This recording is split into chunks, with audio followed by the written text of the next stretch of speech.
Chapter 14. The End. Life at the Three Chimneys was never quite the same again after the old gentleman came to see his grandson. Although they now knew his name, the children never spoke of him by it, at any rate when they were by themselves. To them he was always the old gentleman, and I think he had better be the old gentleman to us too. It wouldn't make him seem any more real to you, would it, if I were to tell you that his name was Snooks, or Jenkins? Which it wasn't. And, after all, I must be allowed to keep one secret. It's the only one. I have told you everything else except what I'm going to tell you in this chapter, which is the last. At least, of course, I haven't told you everything. If I were to do that, the book would never come to an end, and that would be a pity, wouldn't it? Well, as I was saying, life at Three Chimneys was never quite the same again. The cook and the housemaid were very nice. I don't mind telling you their names. They were Clara and Ethelwyn. But they told Mother they did not seem to want Mrs. Viney, and that she was an old muddler, so Mrs. Viney only came 2 days a week to do the washing and ironing. Then Clara and Ethelwyn said they could do the work all right if they weren't interfered with, and that meant that the children no longer got the tea and cleared it away, and washed up the tea things and dusted the rooms. This would have left quite a blank in their lives, although they had often pretended to themselves and to each other that they hated housework. But now that Mother had no writing and no housework to do, she had time for lessons. And lessons the children had to do. However nice the person who is teaching you may be, lessons are lessons all the world over, and at their best are worse fun than peeling potatoes or lighting a fire. On the other hand, if Mother now had time for lessons, she also had time for play, and to make up little rhymes for the children as she used to do. She had not had much time for rhymes since she came to Three Chimneys. There was one very odd thing about these lessons. Whatever the children were doing, they always wanted to be doing something else. When Peter was doing his Latin, he thought it would be nice to be learning history like Bobby. Bobby would have preferred arithmetic, which was what Phyllis happened to be doing. And Phyllis, of course, thought Latin much the most interesting kind of lesson, and so on. So one day, when they sat down to lessons, each of them found a little rhyme at its place. I put the rhymes in to show you that their mother really did understand a little how children feel about things, and also the kind of words they use, which is the case with very few grown-up people. I suppose most grown-ups have very bad memories, and have forgotten how they felt when they were little. Of course, the verses are supposed to be spoken by the children. Peter. I once thought Caesar easy pap, how very soft I must have been. When they start Caesar with a chap, he little knows what that will mean. Oh, verbs are silly little stupid things. I'd rather learn the dates of kings. Bobby. The worst of all my lessons things is learning who succeeded who, in all the rows of queens and kings, with dates to everything they do, with dates enough to make you sick. I wish it was arithmetic. Phyllis.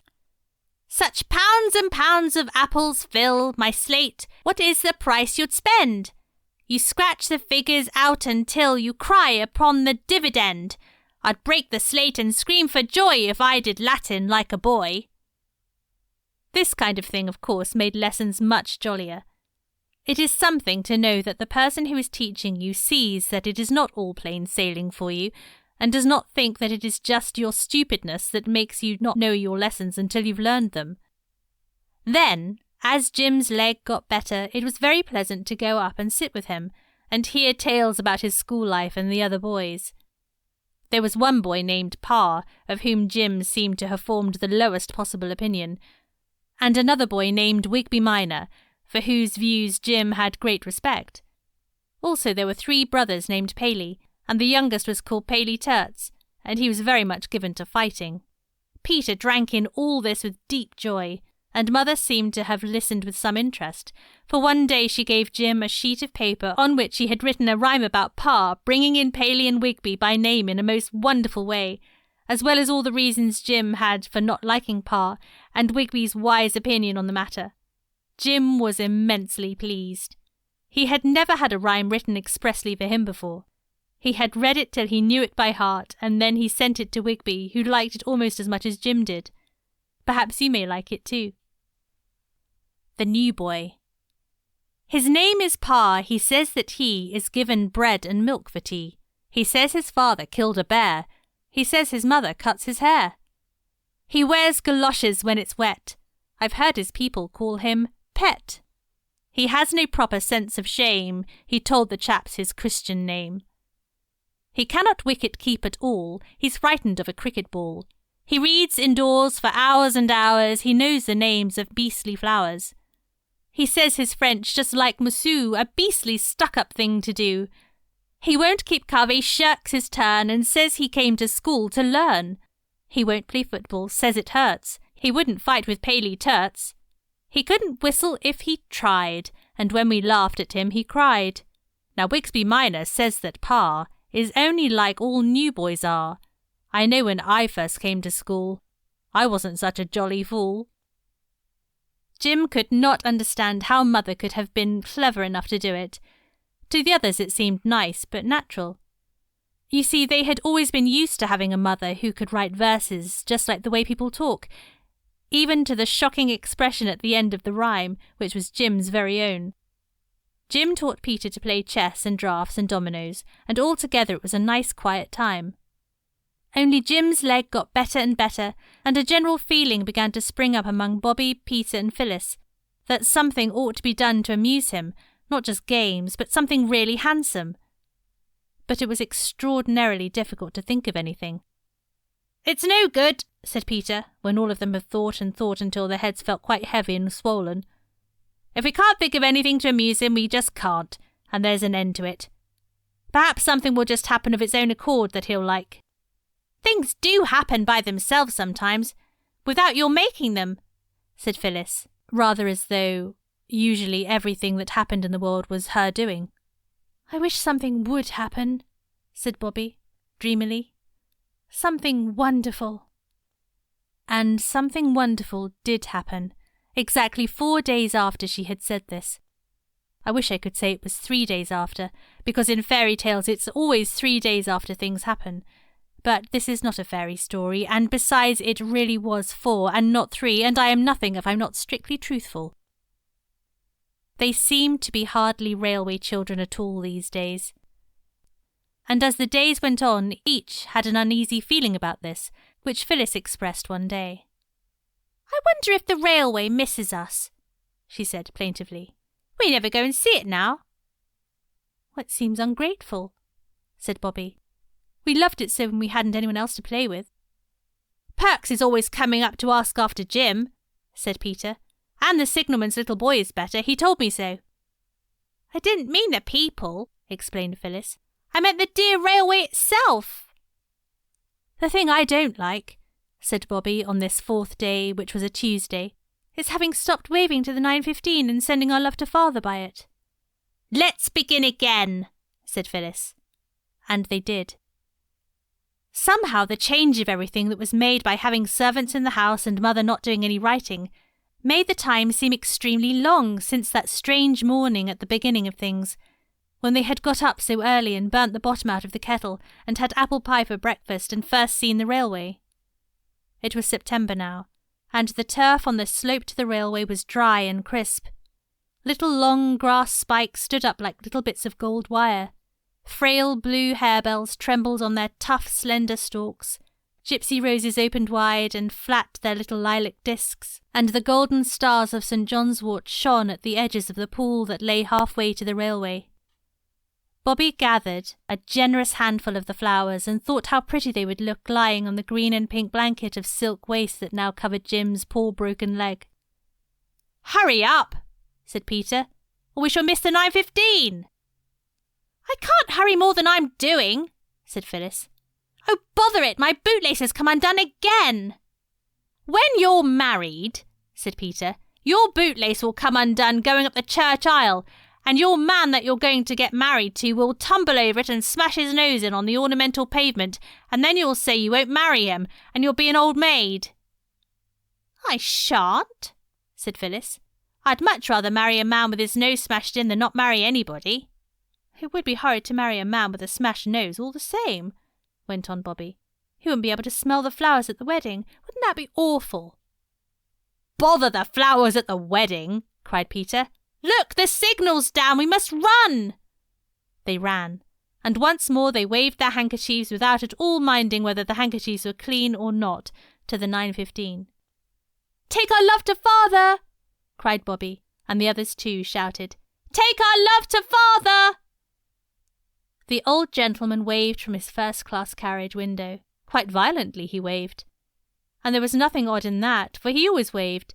But what was really remarkable was that from every window handkerchiefs fluttered, newspapers signalled, hands waved wildly.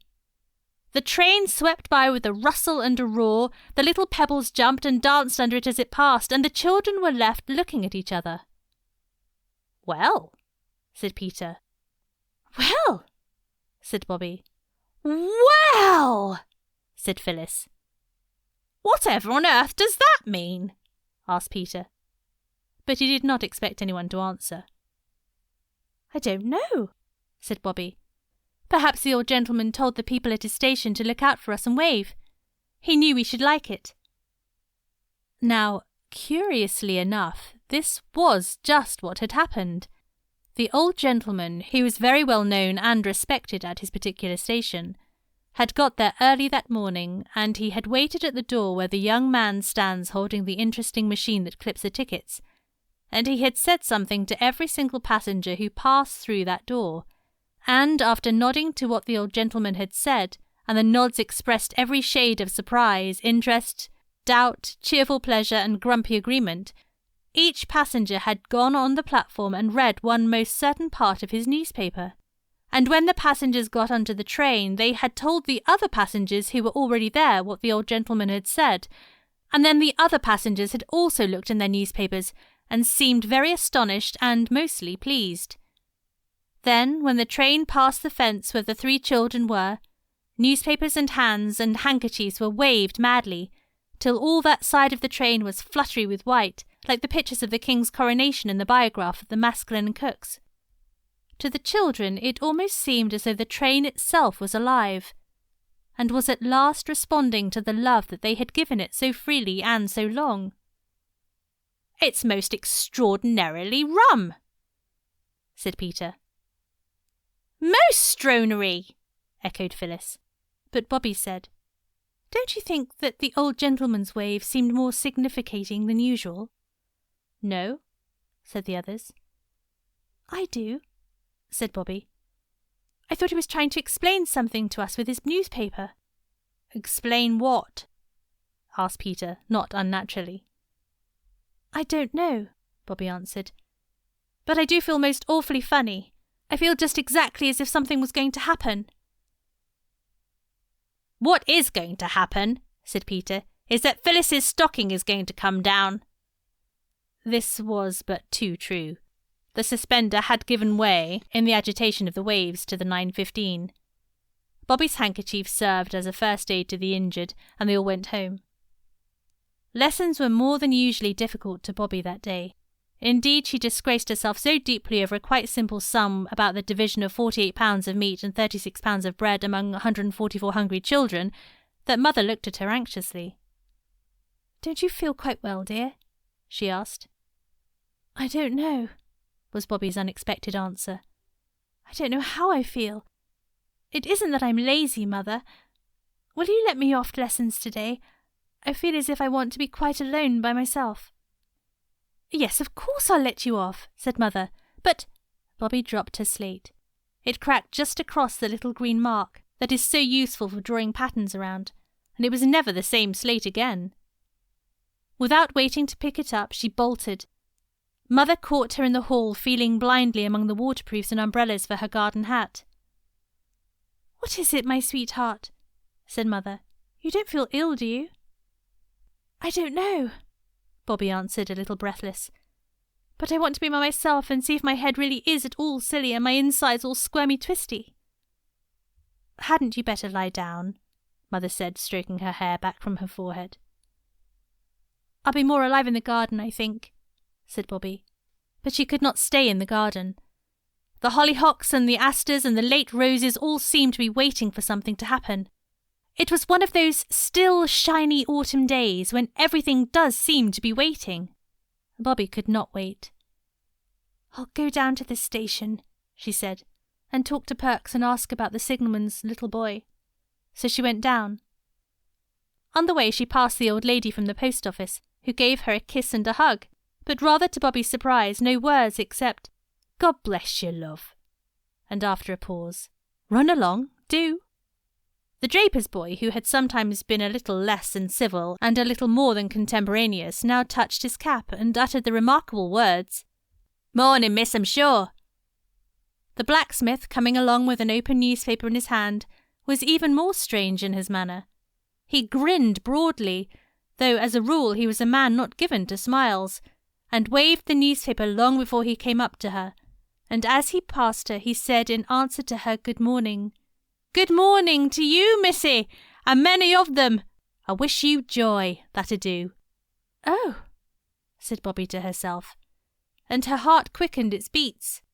"Something is going to happen. I know it is. Everyone's so odd, like people are in dreams." The station master wrung her hand warmly. In fact, he worked it up and down like a pump handle. But he gave her no reason for this unusually enthusiastic greeting. He only said, "The 11:54's a bit late, miss.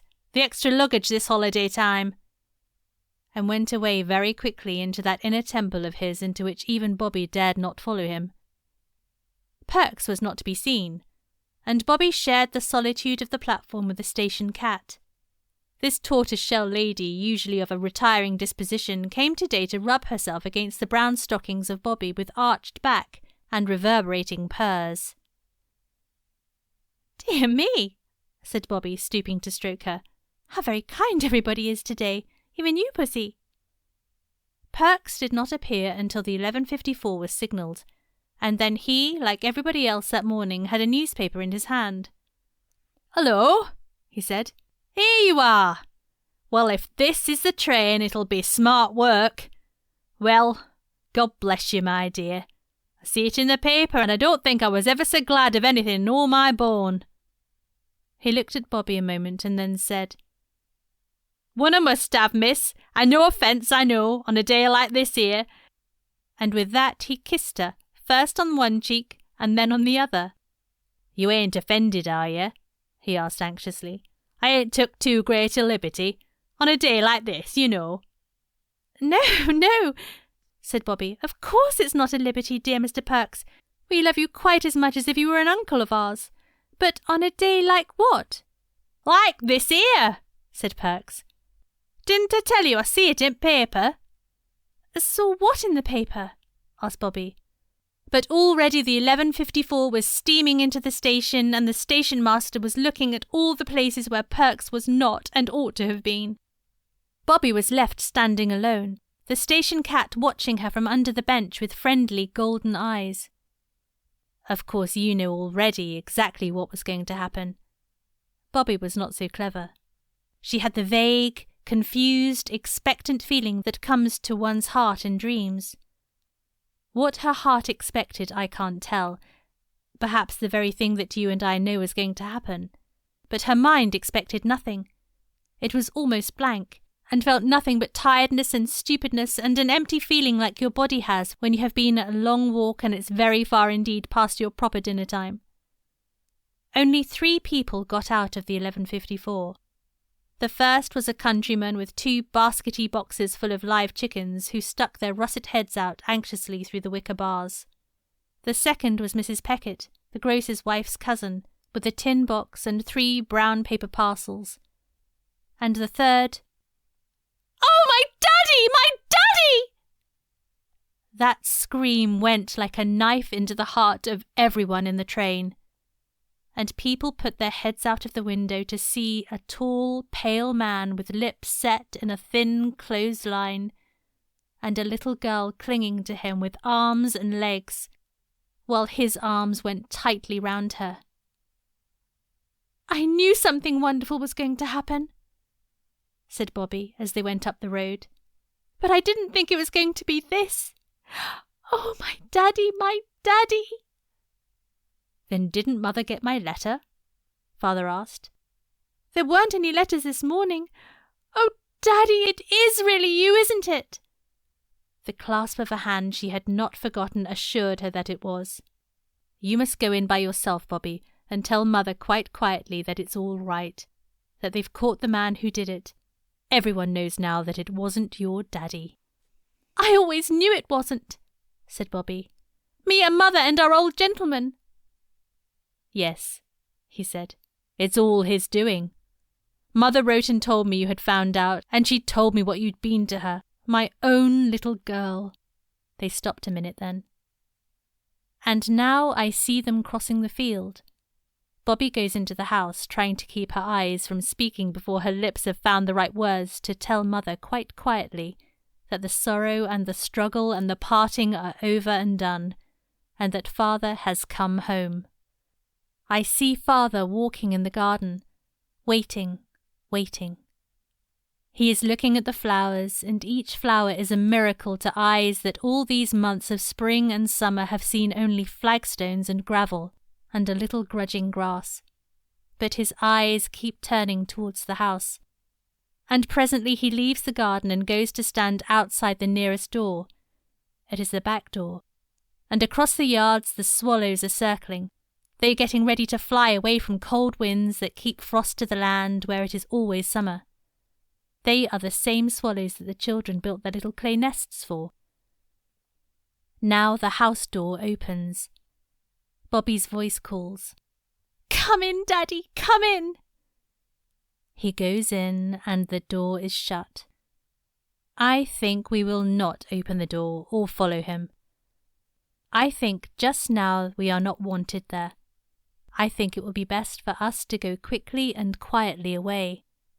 At the end of the field, among the thin gold spikes of grass and the harebells and the gypsy roses and the St. John's wort, we may just take one last look, over our shoulders, at the white house, where neither we nor anyone else is wanted now.